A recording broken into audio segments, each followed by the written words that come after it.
Hi everyone, let's talk about Concordia Solitaria, new expansion that I've just finished doing a solo playthrough for. You can see it in action in the description, and hey, maybe I've done more streams of it since. Let me know if you'd like to see some more Concordia Solitaria, by the way. I only said that like at the end of an hour-long video. Hey, if you'd like to see it in action, it's there. This is just me talking about it. The video says that, if you'd like to know what I think about it. I love it. There you go, that's all you need. I absolutely love Concordia. It is one of the best games. It's, for some, it like, I suppose like the theming, it is like the old kind of joke putting down euros, the trading in the Mediterranean thing. It's literally what it is. It is like the pinnacle of that, but it is also the pinnacle of trading in the Mediterranean. It does it so well, it does it so elegantly, so effortlessly. It feels like every decision you make is so interesting, and it all comes from just picking from your ever-dwindling hand of cards, your ever-dwindling resources and money and options. And yeah, it's so different. Even if you were just playing on the same map all of the time, it feels so different, the ways that you can go. On top of that, you've got a million maps, you've got Salsa, Venus maybe if you're into the team play, and now Solitaria. So yeah, I kind of that raved one of the plus points about the app, as well as doing all sorts of lovely things. The digital edition of Concordia. One of the things was, well, you can play it solo against the AIs in there. Well, now so too you can do with the cardboard version, and I absolutely love how this works, where Contrarius is playing against you, but everything that Contrarius does is caused by you. You know from every card you play, okay, well, you'll get to do this. Here's what the bot is going to do. What do you think about that? Do you still want to do that action? And, you know, it's the same kind of feeling. It's not like decisions you can completely predict, because, you know, you can't with a player. It's simulating a similar kind of feeling. You can't see, you know, if you're playing against someone, you could see the resources they had, you could see the amount of money they had, and try and get some kind of inkling as to what they might do next. But you still don't know that they're gonna do that. And yeah, it's all about timing of when should I do these things. Okay, well, I want this card, but I only want this card if I can build in these places, and if he goes there first, I can't afford to go there. But if I build in the places first, and he takes the card that means that I get points for building there, then there was no point doing it. So, you know, which choice do I make first? Because I can't know where he's building until we've rolled this die. I can't know which card he's taking until we've rolled this die. And yeah, it's while there is still that mysterious factor that there would be with another player, you can predict from your cards what he's just going to do.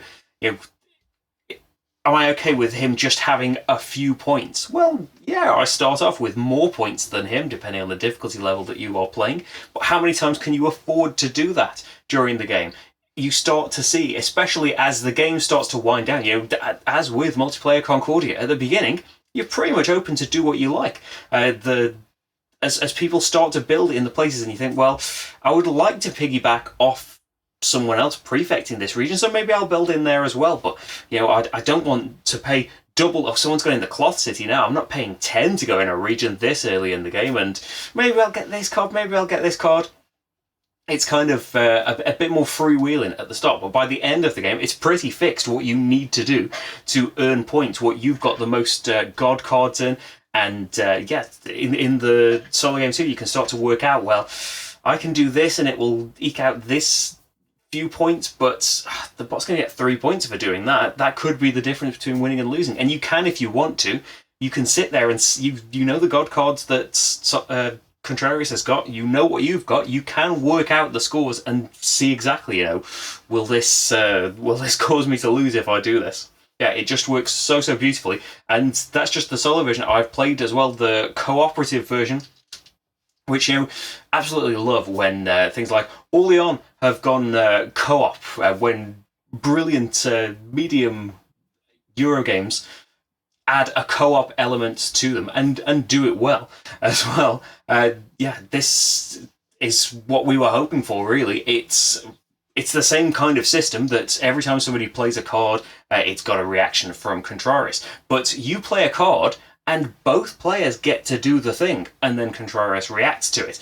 And you have, this is what I like about the whole Solitaria expansion as well, it completely replaces all of the cards from Concordia. So it's not it is adapting, the concepts and things from original Concordia, but the actual elements for it have been, fine-tuned and made for this version, for this way of playing it. So in the solo game, you start with these particular cards. In the two-player co-op game, you start with a similar set. Some cards you both have, some cards only one of you has. So it's more important, the timing between these things. There's an extra card as well that lets you kind of skip your turn. Well, it's your turn, but your partner plays a card instead, and Contreras reacts to that. And there's a whole, dynamic element to that too, to deciding, the order in which we do these things in Concordia can be absolutely vital. So how do we do this? We want to do these things, but you've got the 2 cards in a row that we need to do this, and who's buying and when, and we're just buying 1 card each at a time. It works so fantastically. I hope I get the chance to show off the co-op version at some point. And then the version that I haven't tried yet is that you can include Contreras as an opponent in a simulated 3-player game. So you can play against someone and have Contreras in there, kind of tightening things up, because there are, as I said at the beginning of this, I did Italia just because that comes in base Concordia. So if you just wanted to, if you were new to it, you just wanted to pick up Solitaria and Concordia, or that's what you've got to give it a go, this is how it would work. There are better, tighter maps for 2 players. But yeah, even tighter with a 3rd player Contreras. I'm really looking forward to playing that in there. And a massive plus that I've only played it on different maps so far. I haven't included the Salsa expansion and the Forum Tiles and Salt as a resource.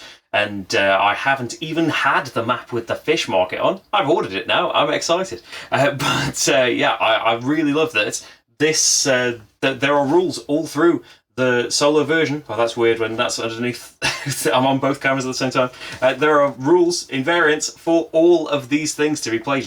Has the map got this extra little rule in there? Here's how it works with Solitaria. They have really thought of including all of this stuff. I know that the team play thing in Venus isn't replicated, but it's a team play mode. Of course it's not. But for everything else, for everything that I would play, that's the reason that I didn't keep Venus. As lovely as Venus was, yeah, I played 2 players mainly. We will get Concordia to the table with our game group one day. I know that it doesn't look as good. It doesn't look as good as I'm saying it is from the box and the board, maybe, but it is. I promise. We will play it. But yeah, Solitaria works so beautifully. I am so pleased with it. I am looking forward to many more solo games, and it is kind of the temptation now that certainly when playing with Rach, who I played most of my games with, I think it will be severe temptation all the time to just be like, oh yeah, we'll play Concordia. Should we play it co-op though? Because it just works so well, and we are deciding together how to stop Contreras just taking control of the game. It works absolutely beautifully, but see the playthrough at how it works, how simple it is to incorporate into the game, how beautifully it's all been thought of. Oh, it's just fantastic. But as I said, I'm a massive Concordia fan anyway, and a solo fan. And yeah, who knows what I'm talking about. Playthroughs there, though, for you to have a look for yourself. Thanks for watching this, though. Hopefully you'll find more playthroughs you would like to see from me. I've done like 550 or something at this point. And there's one for Concordia Venus, if you would like to see that. And hopefully there will be more of this. I'd like to stream some, even if it's just more maps and things, do some salsa and things. Because the salsa expansion take Concordia to an even better level. And I haven't really yet looked at how it's incorporated in yet. Salt's like a wild resource. There are forum tiles that you can claim if you tribute with a certain number of cards in your discard pile. Oh, it's so good. Did I do that with Venus? I'm supposed to be ending the video. Thank you very much for watching, and I'll see you for the next game. Bye, everyone.